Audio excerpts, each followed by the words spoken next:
ആ പിന്നെ സദാശിവ, പാത്രങ്ങളൊന്നും ഇവിടെ ഇറക്കണ്ട, അങ്ങ് ചായ്പിലോട്ട് വെച്ചോ. വണ്ടിയോടെ പോട്ടെ. ആ ശരി. ആ വേഗം ആവട്ടെ. ആ കൊല എവിടെ വെക്കേണ്ടത്? അവിടെ തന്നെ വെച്ചേക്ക്. ആ അകത്തേക്ക് ഞാൻ തന്നെ കൊണ്ടുപോക്കോളാം.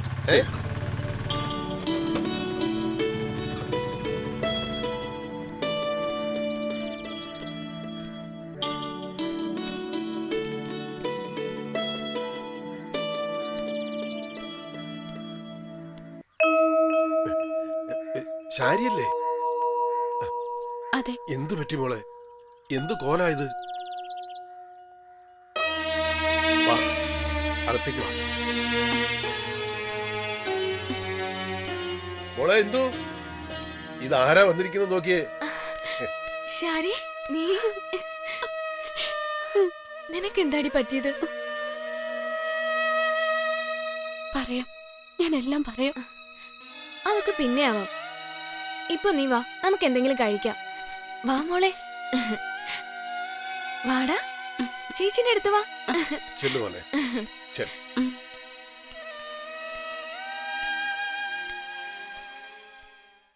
കഴിക്ക് ശാരി.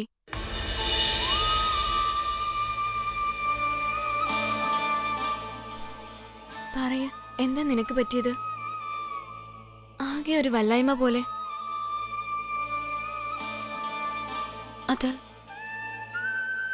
ആകെ പ്രശ്നങ്ങളായെന്തോ. എന്താ വീട്ടിലെന്തെങ്കിലും? കല്യാണ നിശ്ചയം പറയാൻ നിന്റെ വീട്ടിൽ പോയപ്പോ നിന്റെ അമ്മ ചിലത് പറഞ്ഞിരുന്നു. അയാള് മദ്യപാനിയാണല്ലേ? അതെ, മുഴുവൻ സമയം കുടിയ. മോൾ ഉറങ്ങിക്കോ മോനെ, കിടന്നോ.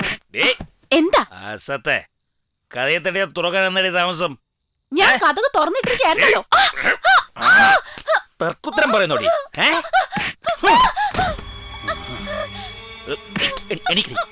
എനിക്കടി നിന്റെ വീട്ടിൽ നിന്ന് കാശ് കൊണ്ടുവരാന്ന് പറഞ്ഞിട്ട് എന്തായടി?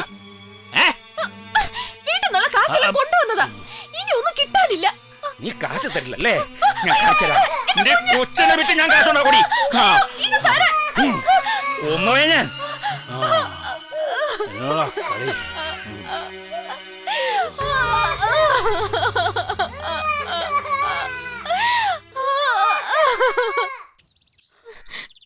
കഷ്ടം തന്നെ നിന്റെ അവസ്ഥ. കുഞ്ഞുങ്ങളെ ഏതെങ്കിലും അനാഥാലയത്തിലാക്കി മരിക്കുന്നതിനെ കുറിച്ചാ ഞാൻ ആലോചിക്കുന്നത്. നീ എന്ത് വിഡിത്തോ ഈ പറയുന്നേ?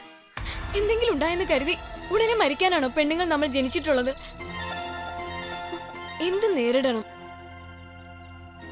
എന്നിട്ട് ജീവിച്ച് കാണിച്ചു കൊടുക്കണം. ഒന്നും അറിയാത്ത പ്രായത്തിൽ എന്നെ പിടിച്ച് കല്യാണം കഴിപ്പിച്ച് ഞാൻ ദുരിതത്തിലായി. ശരിക്കും നമ്മുടെ നാട്ടിലെ നിയമമുള്ളതാ, മതിയായ പ്രായത്തിലല്ലാതെ വിവാഹം കഴിപ്പിക്കരുതെന്ന്.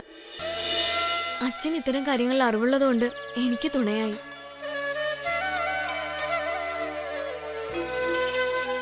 ശാരിയുടെ കാര്യത്തിലും നമുക്ക് ചിലത് ചെയ്യാൻ കഴിയുമോ അച്ഛാ?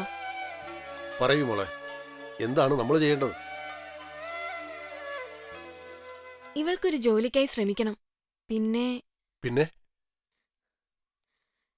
ശാരി ഇനി ഭർത്താവിന്റെ അടുത്തേക്ക് പോകുന്നില്ലെന്നാ പറഞ്ഞത്. എങ്കിൽ ശാരിയുടെ മൂത്ത കുട്ടിയെ നമുക്കിവിടെ നിർത്താം.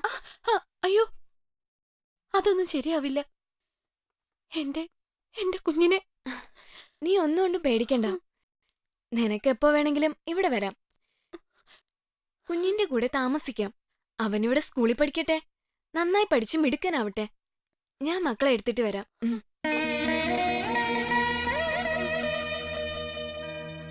മോളെ, ഇന്ദു പറഞ്ഞതിലും കാര്യമുണ്ട്. അവൾ ഇവിടുന്ന് പോയി കഴിഞ്ഞാൽ പിന്നെ ഈ വീട്ടിൽ ആരാ ഉള്ളത്? മോള് സമ്മതിക്കും, അവനിവിടെ നിൽക്കട്ടെ. നീയല്ലേ പറഞ്ഞത് സമ്മാനമൊന്നും കൊണ്ടുവന്നിട്ടില്ലെന്ന്? ഇതാണ് നീ എനിക്ക് തരേണ്ട സമ്മാനം. സമ്മതിക്കടി.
പാത്രം, അതായത് അപ്പൊ കൊല അവിടെ സൈഡിലായിട്ട് വെക്കുന്നു, കൊല കയ്യിലുണ്ട്, കൊല അവിടെ വെക്കുന്നു, വെച്ചിട്ട് അതും കൊണ്ട് വെക്കാൻ പറയുന്നില്ലേ ഇതാണോ വെച്ചേക്ക് പറഞ്ഞു. എന്റെ വഴിയിലൂടെ ചേച്ചിയുടെ ക്യാരക്ടർ ശാരി എന്ന് പറയുന്നത്